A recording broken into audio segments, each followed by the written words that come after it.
doctorant au laboratoire MISI à la faculté FST de Stade, à l'FST de Stade.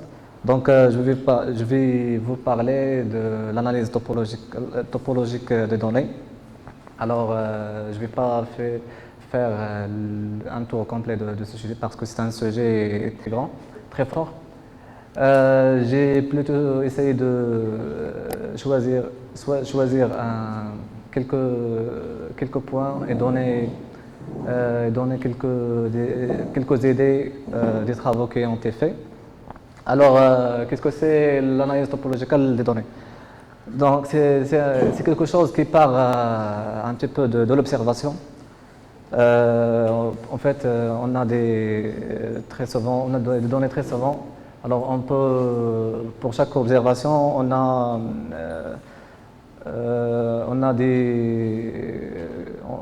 le voit comme des points dans un espace qui peut être un espace euclidien. Alors, pour chaque observation, on a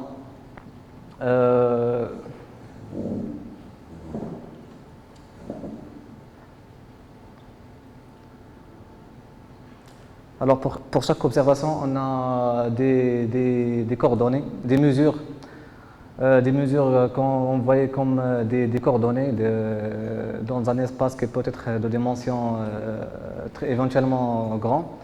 Ou ça peut être des choses très compliquées. Alors passons à notre plan de cette présentation. Donc nous commençons par une définition de cette notion.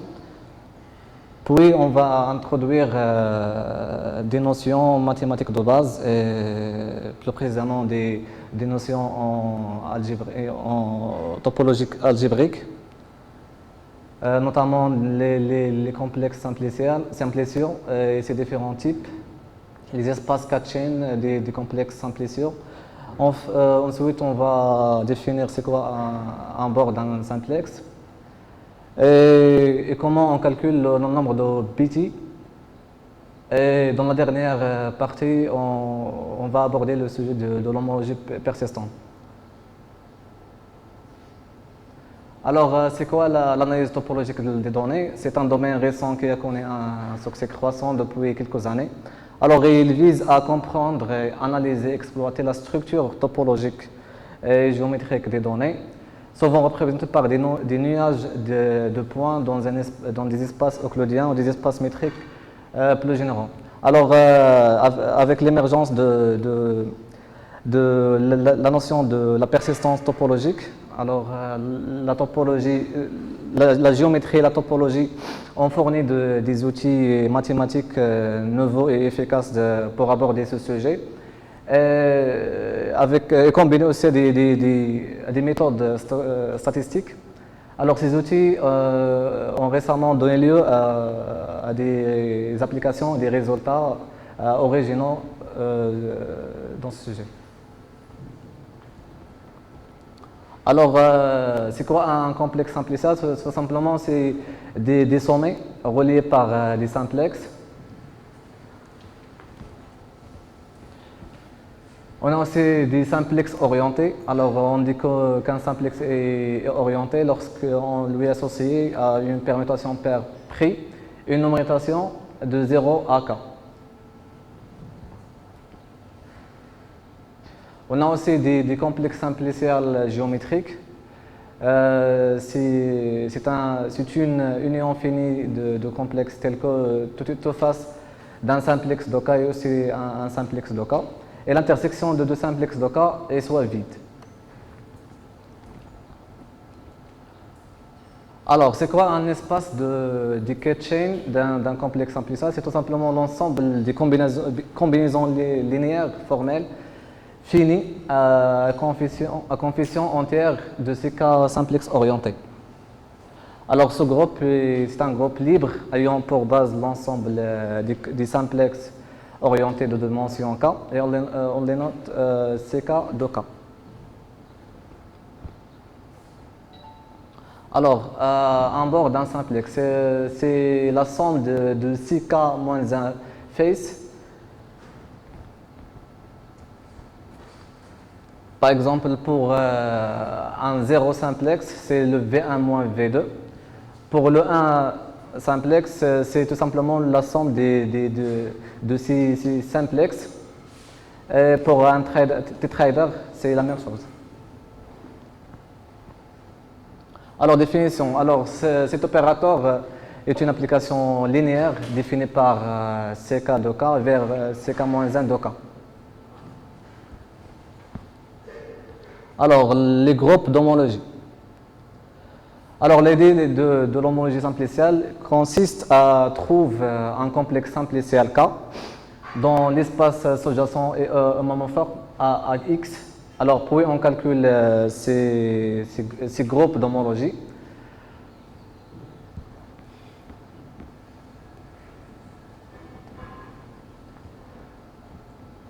Alors, le calcul des groupes d'homologie d'un complexe simpliciel revient à considérer l'ensemble des cycles ou bien des trous et distinguer ceux qui forment le bord d'un simplex de dimension supérieure de ceux qui ne sont le bord d'un aucun simplex.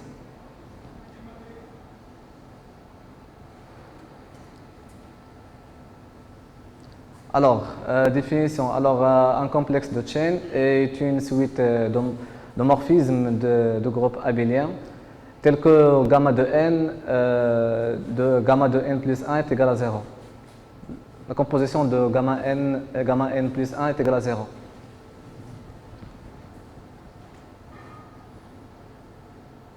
Alors, on appelle un énième groupe d'homologie d'un espace K le groupe quotient le noyau de gamma de n sur l'image de n plus 1. Et on en note de Hn, c'est le groupe d'homologie. Alors, le H0, c'est le nombre de composants connexes de X. Et le H1, c'est le nombre de trous dans X. Et le H2 est le nombre de trous de dimension 2 dans X. Alors, Hn, c'est le même concept. C'est le nombre de trous de dimension n de X. Alors, pour le nombre de BT, c'est tout simplement c'est la dimension du groupe HI, de X, du groupe d'homologie. On peut aussi les déduire par la formule de Euler Poincaré, par la formule suivante. Passons à un exemple je vais expliquer l'exemple suivant. Donc pour l'exemple suivant, on a pour B0, c'est le nombre des composants connexes, on a deux, le premier et le deuxième. Pour B1, c'est le nombre des trous de dimension 1, on a 2. Et pour B2, c'est le nombre des trous de dimension 2. On a seulement sous tétraédre. Alors, B2 est égal à 1 si il est vide, donc on a un trou de dimension 2. Est égal à 0 si il est plein.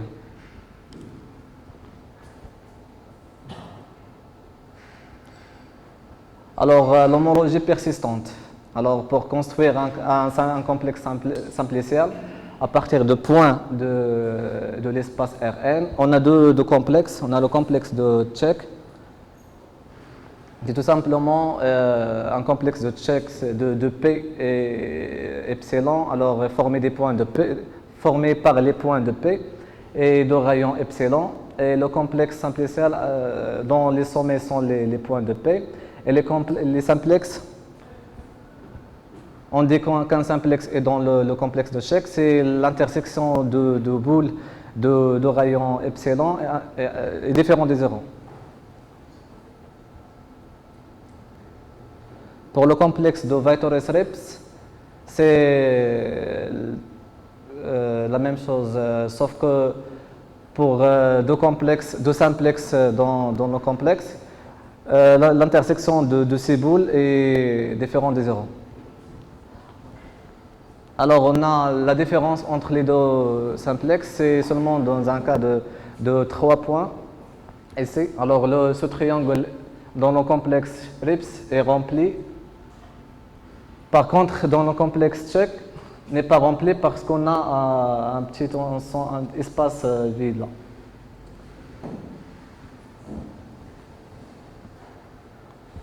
Alors, théorème de Nerf d'encouvrement. Alors, toute union de boules de centre les points de X et de rayon R se déforme continuellement en C, le complexe de Check, de X et de rayon R. Et on dit que l'intersection de ces boules est homologue à le complexe de Check.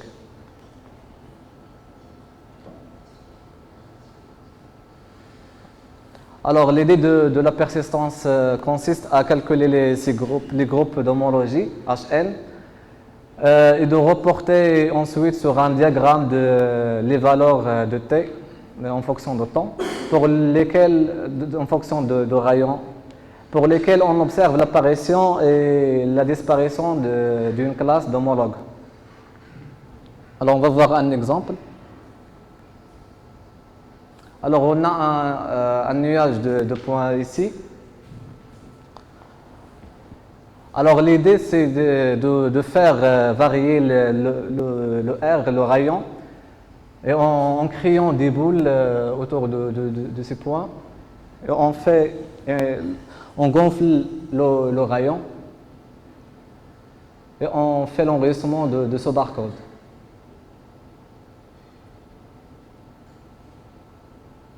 Alors, par exemple, pour cette classe d'homologie, on a, par exemple, elle commence en t, par exemple, est égal à i, et elle finit en t est égal à g. Donc, d'où la notion de la vie et la mort. Donc, c'est sa vie et sa mort. Puis, quand on constitue ce barcode, on peut le convertir en diagramme de persistance. Alors, chaque point ici, par exemple, cette classe, si t ici est égal à, par exemple, i, et t est égal à g, donc on a deux composants de coordonnées, x, par exemple, x et y, donc on peut la renseigner ici.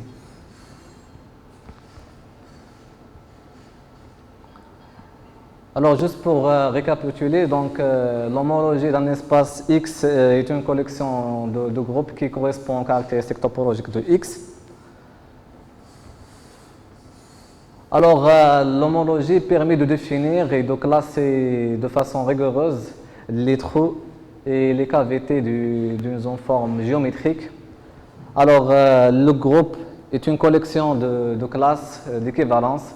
Alors, le premier groupe d'homologie correspond aux composants connexes des clusters. Et le deuxième correspond aux boucles, ou bien des trous de dimension 1, etc. Et aussi, on a le nombre de BT qui est égal au rang de km groupe d'homologie. On détermine donc le nombre de trous de dimension K.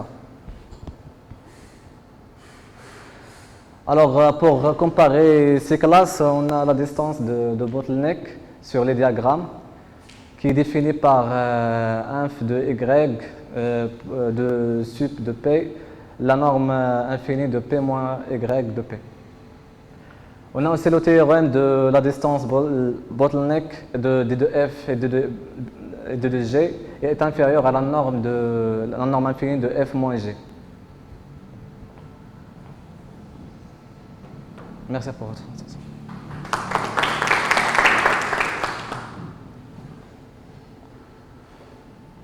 Merci, M. Rachid. Donc, est-ce que vous avez des questions? Comment vous pouvez interpréter le fait que le premier groupe d'homologie ou le deuxième groupe d'homologie soit trivial? Est-ce que ça peut donner comme information? Trivial, c'est-à-dire l'image dans le noyau. Premier groupe d'homologie ou le deuxième groupe. On commence avec le premier groupe d'homologie.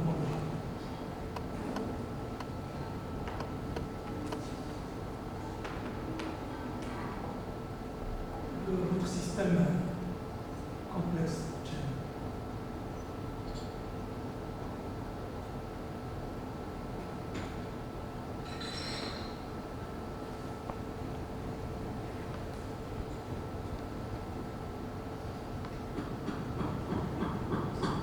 C'est ça? le H0 égale à 0, égale à le trivial, le vecteur nombre. Est-ce que ça donne une information? Parce que l'étude d'homologie du système, c'est ça. Ouais. C'est lorsque H0 égale à quelque chose, qu'est-ce que ça donne? Lorsque H1 égale à quelque chose, qu'est-ce que ça donne? Alors, chez H0, c'est le nombre de composants. Ouais. Qu'est-ce que ça donne comme information?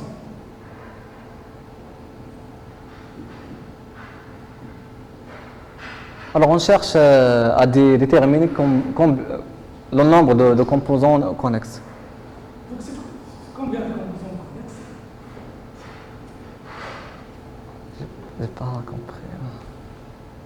Juste, on formule la question de professeur, on lui pose la question quelle information on peut tirer lorsque c'est ainsi. Alors, tout ça, c'est pour le but de construire le diagramme de persistance. Oui, mais qu'est-ce que ça donne lorsque H0 égale à 0? H0 est égal à 0. C'est pas possible. C'est important. C'est pas possible, H0 est égal à 0. Ça peut. C'est toujours, on a Moi, j'ai le noyau. Ça peut faire la charte. Ça peut. Une chaîne d'homologie, ça peut. Par exemple, tous les stationnaires. Ouais, mais elle ne peut pas égal à 0. Non. Ça peut. Lorsque l'image égale le noyau, le quotient égale à 0. Le vecteur 0, c'est pas 0, le vecteur 0.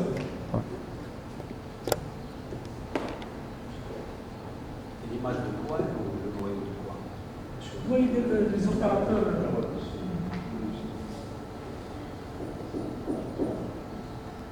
Quel est l'opérateur que l'on utilise?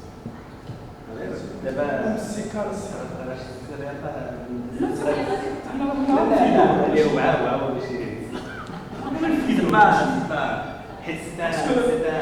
Lorsqu'on fait des études, Mais c'est bien. il faut toujours vérifier des cas particuliers. C'est ça le. Donc delta n et delta n plus 1, c'est quoi?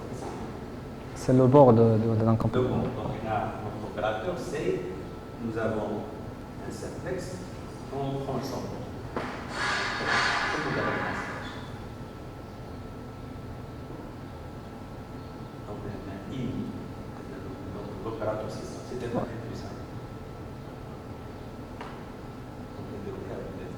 En fait, le but, c'est de calculer le S0, le H1, le H2, etc. Bon, puisque le N augmente, puisque ça devient difficile de faire des calculs. Alors, le cas particulier, c'est lorsque H0 égale à 0. Donc, il faut, ça, c'est après. C'est situation. Cas des cas, bien sûr.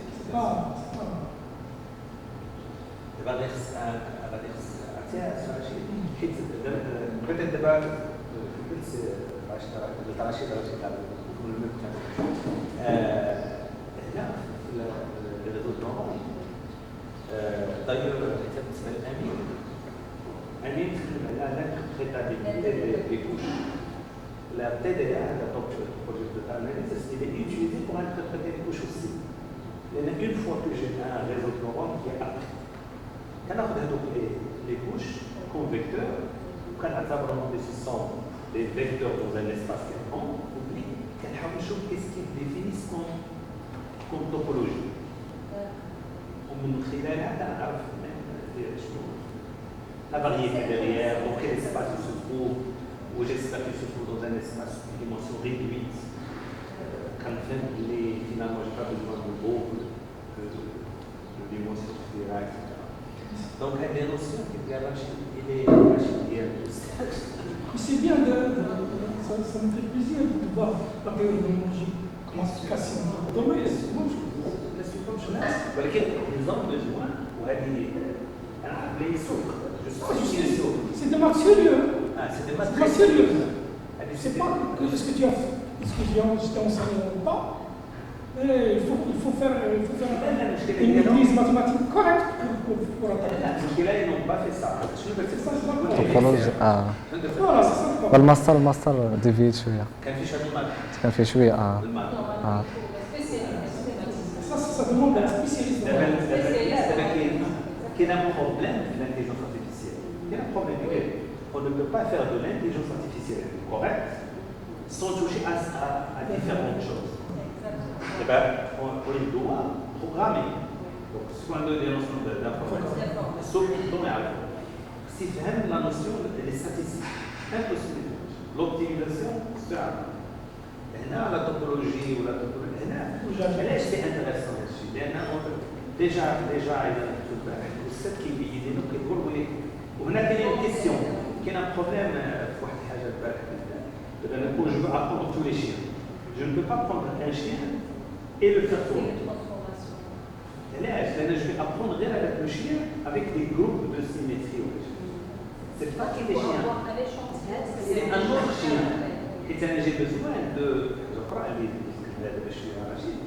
de difféomorphisme que tous les chiens ne donnent que la même forme. Mais quand ils bougent, ils gardent la même forme, plus ou moins. Les mêmes composants connexes. Mais qu'est-ce qu'un chien là, je suis donc plus ces travaux, on ne peut pas les faire tout seul. C'est un groupe. C'est un groupe. C'est quoi, c'est le monde, c'est quoi, c'est le monde.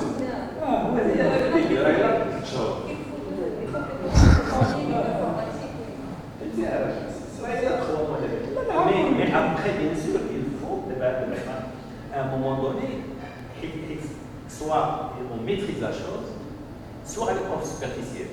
Voilà. Il y a donc là, je suis content. Les films sont intéressants. Un homme a la capacité de faire. Mais il faut avec l'effort. L'effort, c'est pénible. C'est pénible. C'est pas facile. On a un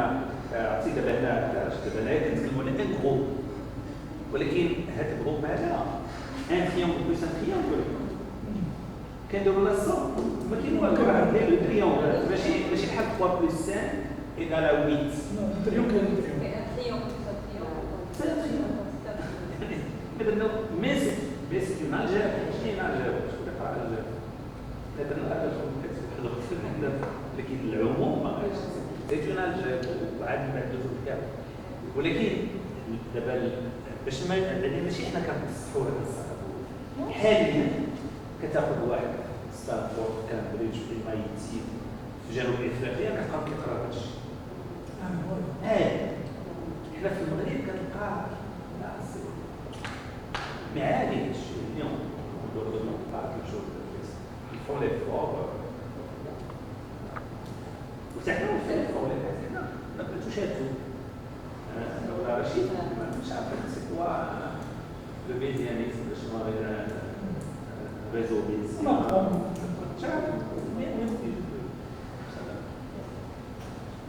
Est-ce qu'il y a d'autres questions? Merci. Bon courage. Bon courage.